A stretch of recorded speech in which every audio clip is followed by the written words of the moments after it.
Ah, content, elle est là. Donc j'ai rapatrié le carton de notre cher matériel reçu. C'est du matériel qui provient de nos chers Italiens.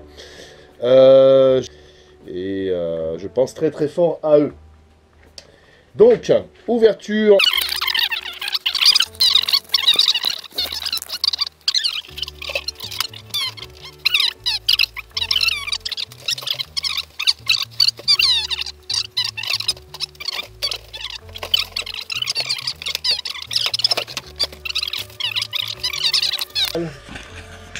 Qui a fait ses petites preuves. Et bizarre cet emballage comme ça, hein, du morceau de scotch. Et on va voir dans quel état. Alors ça c'est l'emballage extérieur. Dans quel état elle se trouve? Hop. La notice d'utilisation. Donc avec un filtre secteur rejecteur. Ça c'est franchement génial. Ce que je n'ai pas du tout sur l'ancienne Alim. Ce qui explique les QRM d'alimentation et bien sûr le reste. Alors, c'est une alimentation à découpage. Je voulais revenir sur cette histoire d'alimentation de PC. Il y en a beaucoup qui utilisent, on va dire, ces alimentations PC pour en faire tout et n'importe quoi. Alors ouais, on peut bidouiller, hein, on peut faire des trucs avec, mais en CB, je vous le déconseille fortement, mais alors vraiment fortement, puisqu'elles ne correspondent pas du tout à ce genre de choses-là. C'est-à-dire qu'au niveau filtre secteur, réjecteur, de ce que j'ai pu lire sur pas mal d'articles en électronique, c'est pas fait pour. C'est pas fait pour.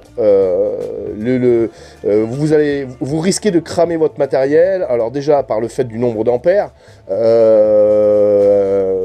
et ça va vous faire perdre plus de temps qu'autre chose à la bidouiller que d'en acheter presque une autre, quoi. Sachant que celle-ci n'est pas excessivement chère pour ce que je veux en faire. Évidemment, il y en a des plus puissantes, plus machin, etc. Mais bon, c'est une question toujours pareille de sous-sous. Alors, hop, l'arrière. Elle n'a pas subi de choc. Elle n'a pas subi de choc. Donc ça a l'air d'être correct. Donc, je continue. Est-ce que c'est bien positionné là? Ouais, tout va aller. Déballage de l'alimentation. Petite rayure au-dessus. Bon, on va pas être tatillon.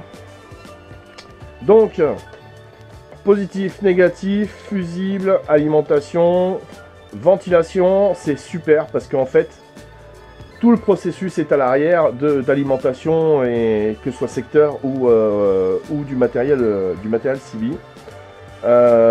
En façade, on a un bouton on-off, un vumètre à aiguille. Je préfère ce genre de choses là que les systèmes digitales,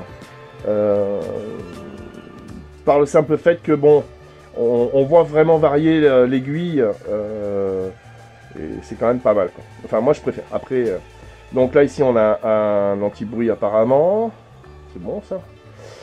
Et ici on a quoi? C'est quoi ça? Une prise allume-cigare. Ouais, bon, je vois pas du tout l'intérêt pour moi, mais j'avais pas fait attention, hein, quand j'ai commandé le matériel, qu'il y avait ce genre de choses là. C'est une alimentation donc. Qu'est-ce qu'ils disent là? Attention, danger, warning. C'est une alimentation qui va me permettre donc de faire fonctionner peut-être mieux, beaucoup mieux le Lincoln, en attendant de recevoir le prochain. Donc ils nous disent que merci d'avoir choisi l'alimentation à découpage machin. Ouais, ok, c'est cool, super gentil. Lire attentivement les instructions de branchement et d'utilisation. Oui, c'est tout à fait normal. Peut être utilisé pour brancher les radios CB, VHF, UHF ou tout autre équipement fonctionnant sur le 12 volts. Ne pas utiliser comme chargeur. Oui, c'est normal. La longueur du cordon d'alimentation à l'équipement doit être inférieure à 3 mètres et la section doit pouvoir supporter l'ampérage. Alors oui, plus votre câble est long et évidemment, et plus il risque d'avoir des problèmes, on va dire, d'interférence électrique. Alors il est pas vraiment, c'est pas vraiment du super top, quoi. c'est pas vraiment du super top. Ça n'a pas l'air d'être un câble blindé. Ouais. Ouais. Un petit peu déçu par rapport au câble. Ils auraient pu mettre un câble un peu plus gros et blindé. Dommage. Donc, face avant, marche arrière, on l'a vu. Connecteur LM-Cigar 10 ampères max. Je m'en fous complètement de LM-Cigar. Volt et ampères consommés, ça c'est très important les ampères. Réglage du bruit, donc c'est ce que je vous ai dit pour éviter le désagrément de bruit parasite, surtout avec un émetteur récepteur. Bah oui, c'est le but. Face arrière, le branchement, le ventilateur de refroidissement, les bornes haute puissance, jusqu'à 25 ampères maximum, 23 ampères en continu, avec un fusible de 5 ampères. Donc 23 ampères en continu, faut y aller. Voilà. Donc, protection de surcharge intégrée dedans. Protection court-circuit aussi.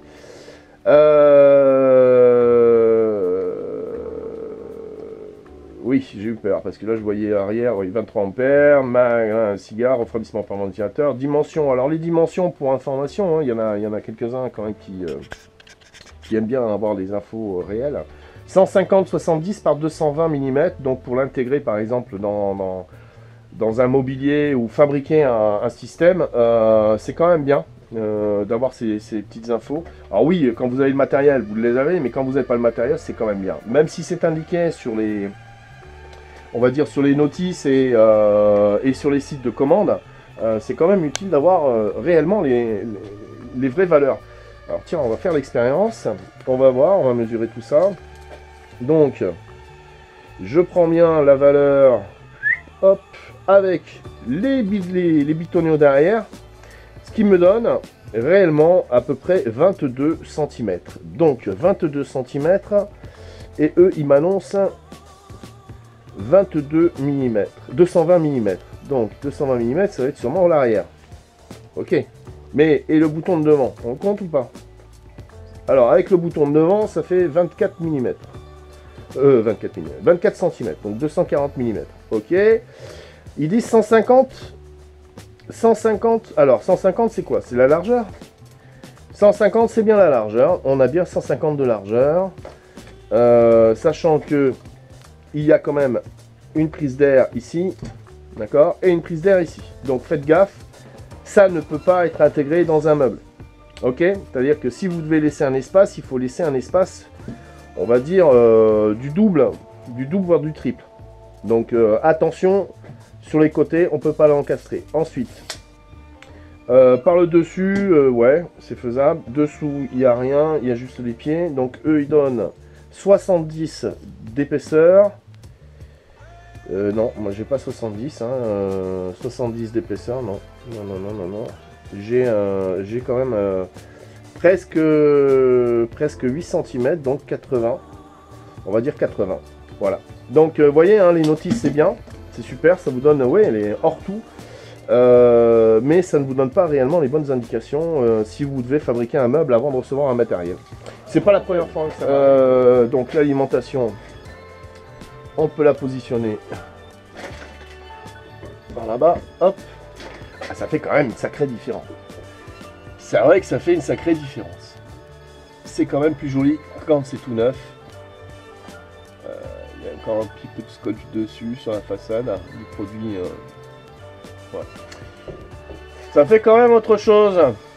Comme quoi le nouveau matériel, du matériel neuf, c'est quand même sympa. Ensuite, le câble, c'est bon. Par contre, il y a une chose que j'ai commandée et que je ne vois pas dans ma livraison. Et là, je suis un petit peu inquiet. Ce sont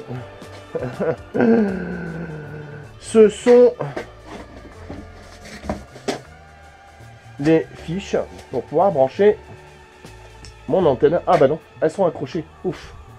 J'ai eu peur. Ouais, les fiches elles sont là. Ok, ça c'est bien ça. Bon, les deux que j'ai commandés pour pouvoir faire mon raccord ainsi que la facture. Ça c'est cool. Ok. Donc passons à la partie antenne.